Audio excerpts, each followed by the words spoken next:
ఇవాళ వీడియో వచ్చేసరికి ఏమిటి ఇవాళ Ryzen 7 9850 X3 ప్రాసెసర్ సంబంధించిన ఇన్ఫర్మేషన్ నాకు తెలిసిన ఇన్ఫర్మేషన్ అండ్ ఆల్సో అఫీషియల్గా ఏమిటి వాళ్ళ వెబ్సైట్ నుంచి కూడా కొంచెం ఇన్ఫర్మేషన్ అయితే తీసుకొచ్చినాను. కొంచెం ఇన్ఫర్మేటివ్గా ఉంటుంది. లాస్ట్ దాకా చూడండి. ఒక చిన్న రిక్వెస్ట్ అన్నమాట. వీడియో యూస్ఫుల్ అయింది మంచి అనిపిస్తే మాత్రం ఒక లైక్ చేయండి. ఏమిటి వాళ్ళైతే కొత్త ప్రాసెసర్ వచ్చేసి Ryzen 7 9850 X3 ప్రాసెసర్ మీద దుమ్ము దులిపే పర్ఫార్మెన్స్ అవుతుంది. నేను ఒక్కనే కాదు భయ్, అందరు టెక్ యూట్యూబర్లు అందరూ కూడా ఈ ప్రాసెసర్ గురించి అయితే దుమ్ము దులిపేటట్టు రివ్యూస్ ఇచ్చారు. నా వీడియోని కాకుండా వాళ్ళ వీడియో చెప్పండి. నాది ఏంటంటే షార్ట్ అండ్ సింపుల్గా ఉంటుంది అనమాట. ఈ ప్రాసెసర్కి వెళ్ళే ముందు కూడా దీన్ని ప్రీవియస్ వర్షన్ కూడా 9800 ప్రాసెసర్ అది చూపించేస్తుంది. ఇది మన Indian Amazon available 9800 X3 processor. ఇది వచ్చేసరికి 51,000 ఉంది. అండ్ ఒకవేళ ఇది తీసుకోవచ్చు.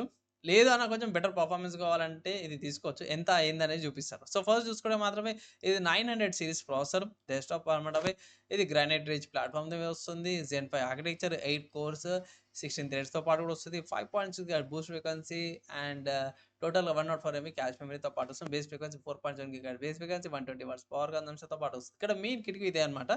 ఇది ఇక్కడ మనము ప్రీవియస్ 9800 ఏదైతే ఉందో 5.4 ఏదో ఉంది, 5.2 అండ్ అదే ఎక్స్ 850 X3 వచ్చేసరికి అయితే 5.6 ఉంది. జస్ట్ 0.4 GHz డిఫరెన్స్ అనమాట. అదొకటి తప్పించి మిగతాది ఏం లేదు. 0.4 GHz ఉంది, $20 ఎక్కువ ఉంది. చెక్ చేశాను. ఇండియాలో అయితే లేదు భయ్. సో ఇండియాలో రెఫరెన్స్ కోసం ప్రీవియస్ వర్షన్ అయితే చూపిస్తున్నాను. దీనికంటే ఒక 5,000 51,000 ఉంది. మనకి ఇండియాకి వచ్చేసరికి 55,000 నుంచి 60,000 మధ్యలో ప్రైస్ ఉండే అవకాశం అయితే ఉందన్నమాట. ఎప్పుడు ఒకవేళ గిట్ల ఇది 9800 X3 ప్రాసెసర్ ఉంటే మాత్రం ఇది తీసుకోకండి. 850 X3D ఎందుకంటే మాత్రమే ఫ్రీక్వెన్సీ జస్ట్ 7-8% డిఫరెన్స్ ఉంది కాబట్టి మీకు పైసలు అంత బెనిఫిట్ అయితే కాదు. పైసలు అయితే లాభం ఉండదన్నమాట. ఓల్డ్ 500 సిరీస్ 700 సిరీస్ ఉంది. దానికి ఇప్పుడు అప్గ్రేడ్ చేసుకుంటా అంటే మాత్రం డైరెక్ట్ దీనికి అప్గ్రేడ్ కాండి దీనికంటే. ఓకేనా. అండ్ ఇక్కడ మిగతా చూసుకుంటే మాత్రం TSMC వాళ్ళ 4 నానోమీటర్ ఇంపాక్ట్ అనే కోర్స్ తయారు చేశారు. అండ్ 6 నానోమీటర్వి ఇన్పుట్ డయోడ్ యూజ్ చేశారు అన్నమాట. 2 ప్యాకేజింగ్ డయోడ్స్తో పాటు కూడా వస్తుంది. ఎక్స్పో అన్లాకింగ్ ఓవర్క్లాకింగ్ అన్నిటితో పాటు వస్తుంది. AM5 సాకెట్ అనమాట. మాక్సిమం అన్ని మదర్ బోర్డ్స్ వస్తున్నవి. A620 X670 X670 V650 V650 X870 X870 V840 and V850 mother board support ఉంది. అండ్ ఇన్స్ట్రక్షన్స్ X86-64 AVX 2 ఏమంటారు AVX 512 FMA3 MM-X plus SSC 4.1 SSC 4.1 SSC 3తో పాటు కూడా వస్తుంది. ఇది కూలర్తో పాటు అయితే ఇయర్పై జస్ట్ ఇట్లా బాక్స్ ఒకటే వస్తుంది. సపరేట్గా కూలింగ్ అయితే పెట్టుకోవాలి. కానీ వీళ్ళైతే లిక్విడ్ కూలింగ్ అయితే రికమెండేషన్ చేస్తారు. ఎయిర్ కూలింగ్ అయితే కష్టమే, లిక్విడ్ కూలింగే. అండ్ ఆపరేటింగ్ సిస్టమ్ చూసుకుంటే విండోస్ లినక్స్ రెండింటికి కంపాటబిలిటీ ఉంది.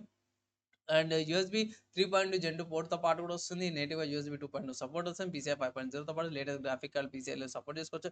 DDR5 ర్యామ్ సపోర్ట్ ఉంది. మీరు డ్యూయల్ ఛానల్ మెమరీ 92 GB దాకా ర్యామ్ పెట్టుకోవచ్చు. ఆఫీస్లో 92 దాకా పెట్టుకోరు ఎవరు. కానీ ఇక్కడ ర్యామ్ ఫ్రీక్వెన్సీ చూసుకుంటే మాత్రమే మాక్సిమం వెళ్తే DDR5 5600 MHz ఫ్రీక్వెన్సీ దాకా వెళ్తుంది. ECC సపోర్ట్ ఏదైతే మదర్ బోర్డ్ ECC సపోర్ట్ ఉంటే మాత్రం అది సపోర్ట్ అయితే వస్తుంది. మంచి విషయం ఏంటంటే మాత్రం గ్రాఫిక్ కార్డ్ లేకపోయినా సరే కూడా ఇది డిస్ప్లే అయితే వస్తుంది. అండ్ AMD రేడియన్ గ్రాఫిక్స్తో పాటు వస్తుంది. 2 కోర్స్ 21 మెగా ఫ్రీక్వెన్సీతో పాటు కూడా వస్తున్నాయి. ఆఫీస్ ఇంత బడ్జెట్ పెట్టినాక గ్రాఫిక్ కార్డ్ కొనకపోతే ఎట్లా? గ్రాఫిక్ కార్డ్ అయితే ఆఫీస్ ఏదో ఒక గ్రాఫిక్ కార్డ్ కొంటారు. అండ్ పక్కన పెట్టేస్తే ఐడి అనమాట. బాక్స్ ఐడి ఇది. అండ్ ట్రే CVIDకి సంబంధించిన 2 ఐడీస్ ఉన్నాయి. ఈ ఐడీస్ బట్టి ఒరిజినల్ డిసైడ్ చేసుకోవచ్చు. సెక్యూరిటీ పరంగా చూసుకుంటే ఇవన్నీ మాక్సిమం అన్ని సెక్యూరిటీ పరంగా ఫీచర్స్ అయితే ఉన్నవి. వర్చువలైజేషన్కి సంబంధించిన security enhancement and UEFI security బూట్కి సంబంధించిన సెక్యూర్ ప్రాసెసర్ సపోర్ట్ అవన్నీ ఫీచర్స్ అయితే ఉన్నవి. నా ఒపీనియన్లో మాత్రమే ఆల్రెడీ Ryzen 7 9800 X3D ఉంటే ఇట్లా Ryzen 7 9850 X3D ప్రాసెసర్ అయితే తీసుకోవద్దంట. ఆల్రెడీ ఇది ఉందంటే ఇది తీసుకోకండి, లాస్ అవుతారు. ఒకవేళ మీకు ఓల్డ్ 5800 700 సిరీస్ ఉంటే ఇట్లా 850 సిరీస్కి అయితే వెళ్ళండి. 850 X3D ప్రాసెసర్కి వెళ్ళండి. మంచి గేమింగ్ ప్రాసెసర్కి జర బాగానే పనిచేస్తుంది.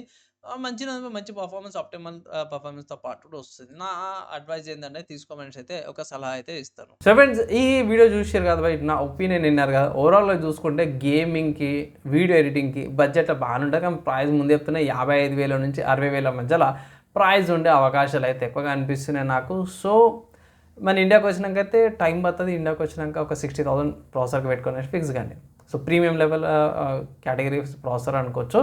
మంచి పర్ఫార్మెన్స్ అయితే ఇస్తుంది. 8 core 16 తెలుసు కాబట్టి. అండ్ మంచి XCD క్యాష్ మెమరీతో పాటు క్యాష్ మెమరీతో పాటు కూడా వస్తుంది కాబట్టి. సో ఫైనల్ నా ఒపీనియన్లో మాత్రం ఈ బడ్జెట్ ఉందంటే మాత్రం తీసుకోమని అడ్వైస్ అయితే చేస్తాను.